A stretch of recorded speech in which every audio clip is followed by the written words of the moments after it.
it's possible that the most selfless act a human can take is that of self-sacrifice.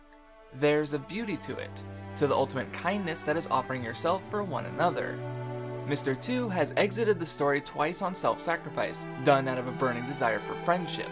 Unasked, unowed, his integrity is that where he will put himself in harm's way for his comrade to be safe, completely at the risk of his livelihood and freedom.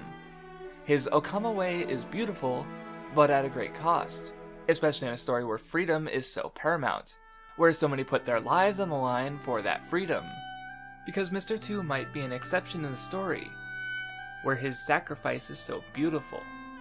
Because there is a burden his shoulders are free from, that gives his flame room to shine where others slowly dwindle in what they sacrifice. While self-sacrifice might be an act of kindness in some circumstances, the moments that One Piece explores are not born out of benevolence, done by those with the freedom to limit themselves for others, but rather it is an act of desperation, a necessary response to overwhelming power. When faced with a power beyond capabilities, there is only fight, flight, or freeze. But when fighting ends in nothing and escape is impossible, the only way one can keep their autonomy is to keep things the same and wait, freezing their place in the world the best they can. Arlong, that monster from the Grand Line, held the Konomi Islands in his palm, centered on Kokoyashi. They could not run from the fishmen without retribution, and attempts to poison or assassinate Arlong were as useless as any attempts to overpower him. The only possibility for salvation was through Nami's sacrifice. She had grand ambitions to map the world, but she would not go to fulfill that dream that burned within her as long as her hometown and the family that raised her were in the clutches of Arlong. For their sake, she put herself even deeper in the grasp of those webbed hands. If one wants to stand alone against that overwhelming power, then self-sacrifice becomes the only route. The Buster Call represented the absolute might of the world government, and Cypherpole 9 their ruthless desire to sacrifice everything else for their goals.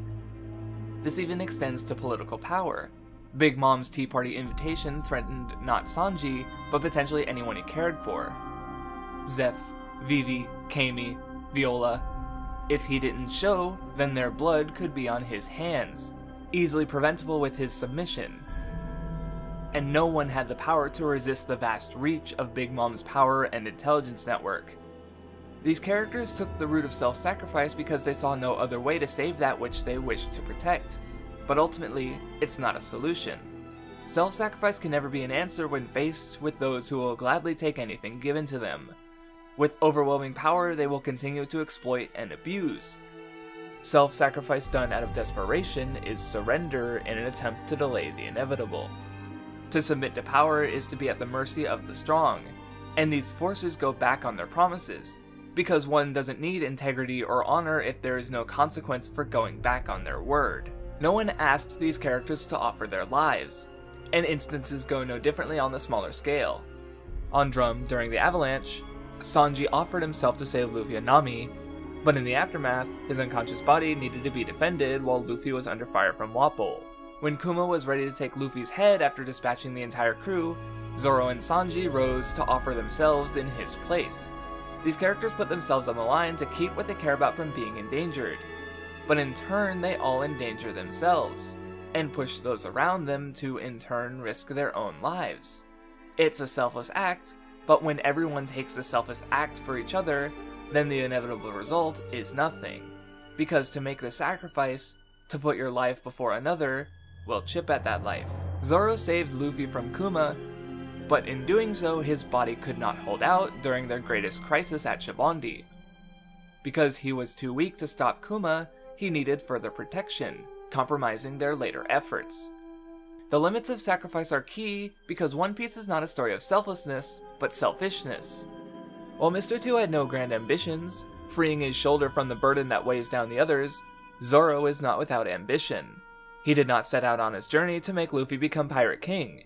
He set out to become the greatest swordsman in the world. Sanji the All Blue, Nami her map of the world, Robin the true history. These goals are not all mutually exclusive with each other.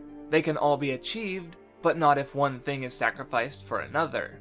But at the same time, not all sacrifices are equal. The Straw Hats stumble and fall because they are but children trying to find their way in a world that tries to snuff out their dreams. And before them are their guardians, parental or sibling figures who stand by their ideals even in the face of overwhelming power, so that they might guide the family they took in.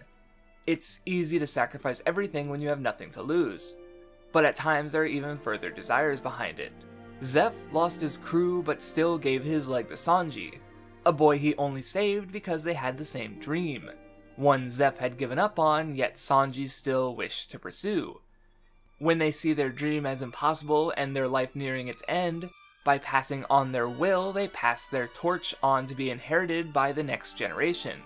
It's not purely selflessness, as they stand to gain something through mutual desires, even if they may not live to see it. While the child remains a child, the guardian watches over them, but the child cannot stay one forever. As they grow, they may find themselves in a position where they feel the need to protect the guardian, but like any family, the desire to protect is mutual. It always is. ルフィのやつはまだまだ弱くて泣き虫だけど、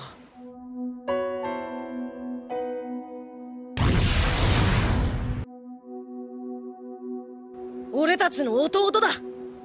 よろしく頼む。 Luffy had every right to try and save Ace. He was the dumb little brother, but he'd gotten so much stronger. He did the impossible and charged into the Paramount War, an ant into the hurricane. But he only made it so far at a great cost. He, the one who wanted to be Pirate King, was willing to sacrifice his arms, his very lifespan, to save his brother. But he failed, completely and utterly. His body could not take the burden of those sacrifices and gave out at the most critical moment. Those sacrifices were an attempt to make up for his weakness, but in the end those sacrifices were only further proof that he was weak, a weak child who needed to be protected. And the child who had tried to put himself above their guardian pushed said guardian into action. Luffy's presence in the war completely twisted the family dynamic on its head. Whitebeard himself was a father to his men, and he came to the war fully ready to sacrifice himself to ensure all his children would move on to the next era. Squard too was a foolish child who made a mistake, and when he tried to sacrifice himself for his error, Whitebeard stopped him. Whitebeard's very presence in the war was because of Ace aiming to make up for his mistake in not stopping Blackbeard himself, the one who killed one of his precious sons. Because while he was hesitant, Ace moved instead, and Whitebeard had to make up for his own failing by taking part in what would be his final battle. The war is a series of mistakes in children trying to fight in place of their guardians, because Luffy's presence in the war turned Ace, another of Whitebeard's sons, and thus one to be protected, into a guardian, one who should protect. Akainu's words pushed Ace to turn and fight, but like Blue Jam so many years ago, it had nothing to do with the words, but everything to do with the weak, crybaby child behind him, who Ace could, and would, do everything in his power to defend when they couldn't defend themselves.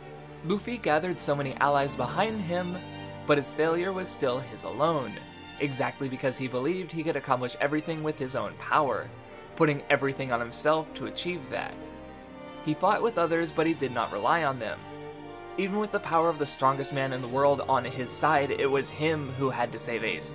Him who could not simply stand by and let others do the job he wanted accomplished most of all.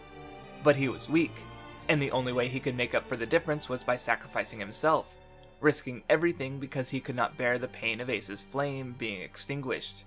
It's the same with the likes of Zoro, Sanji, Nami, Robin. Through their sacrifices they stand alone, seeking to maintain power in a situation where they had none. And that's what divides their failings with the successes of the Guardians. Where the young try and keep power, the old recognize their own failings and weaknesses, relying on the young and bright and full of potential to carry their torch where they couldn't. And those young must come to realize their own weaknesses, that they cannot shoulder everything alone. It is only through relying on others, through relying on their family, that they can find the strength to fight without sacrifice. Maybe one day the child will be strong enough to stand in for the Guardian, but to reach that point is a long path full of failure, for only after the experience of failure can they begin to grow.